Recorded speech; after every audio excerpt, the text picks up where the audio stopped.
Hotel का भूतिया कमरा।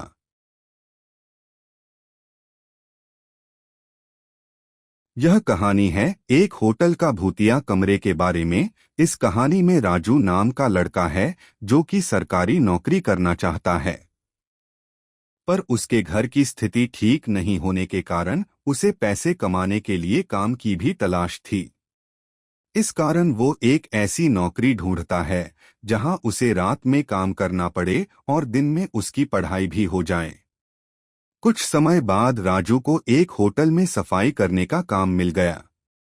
चूंकि काम रात को करना था तो राजू वहां रात में काम करने लगा और दिन में वो अपनी पढ़ाई भी कर लेता। सब कुछ अच्छे से चल रहा था, पर एक रात राजू अपना काम खत्म करके आराम से बैठा था। तभी वहां पे उसका एक सीनियर आया और उससे बोला, तुम यहाँ आराम से क्यों बैठे हो? इस पर राजू ने जवाब दिया, सर मैं अपने कमरों की सफाई कर चुका हूँ इसलिए बैठा हूँ। फिर उसके सीनियर ने कहा, नहीं, आज तुम्हें होटल के सबसे ऊपर की मंजिल पे 4 कमरे हैं, उनकी भी सफाई करनी, जाओ वहां। इतना बोल के उसका सीनियर वहां से चला गया। फिर राजू ने होटल के सबसे ऊपर की मंजिल के 3 कमरों की सफाई कर दी और अंत में जो 4 नंबर का कमरा था वहां गया। वो बहुत ही आलीशान कमरा था।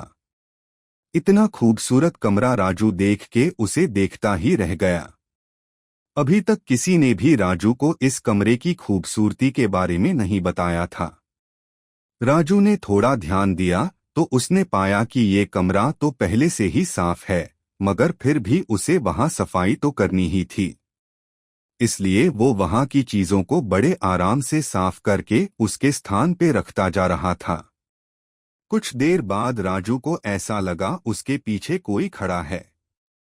राजू ने पीछे मुड़ के देखा तो वहां कोई नहीं था।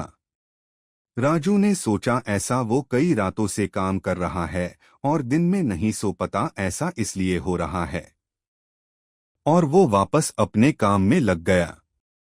तभी अचानक उसे ऐसा लगा कि कोई उसके सामने से दौड़ के भागा है। राजू को अब डर लगने लगा और वो थोड़ा देर के लिए सहम सा गया। और कुछ देर इधर उधर देखने के बाद उसने फिर से अपना काम चालू किया ताकि वो जल्दी से अपना काम खत्म करके वहां से निकल जाए। और जब वो वापस काम करने में लगा तभी मनो जैसे उसके कंधे पे किसी ने हाथ रख दिया हो। राजू अब घबरा के चिल्लाते हुए उस कमरे से भागने लगा। तभी राजू का गाला किसी ने जोर से पकड़ लिया और वो भाग नहीं पा रहा था। इतने ही देर में राजू के सीनियर राजू की आवाज सुन के वहां पहुंच गए। उन्होंने से राजू से पूछा, क्यों चिल्ला रहे थे? राजू गली में दबाव होने के कारण कुछ बोल नहीं पा रहा था। उसके सीनियर उसे कमरे से बाहर ले गए और उसे पानी पीने को दिया। तब राजू ने बताया उसे इस कमरे में कुछ अजीब सा महसूस हुआ, ऐसा कि जैसे कोई उसका गला दबा रहा हो। इतना सुनते ही उसका एक सीनियर उस पे चिल्लाया और बोला, तुम्हें रात में इस कमरे में सफाई करने को किसने बोला? इस कमरे में कोई भी अकेले सफाई नहीं करता और इस कमरे की सफाई भी दिन के समय की जाती है। तब राजू ने कहा, मैं अपना काम खत्म करके बैठा था, तभी एक सर आए, उन्होंने ने ही मुझे इस कमरे की सफाई करने को बोला था, इसलिए मैं इस कमरे में आया।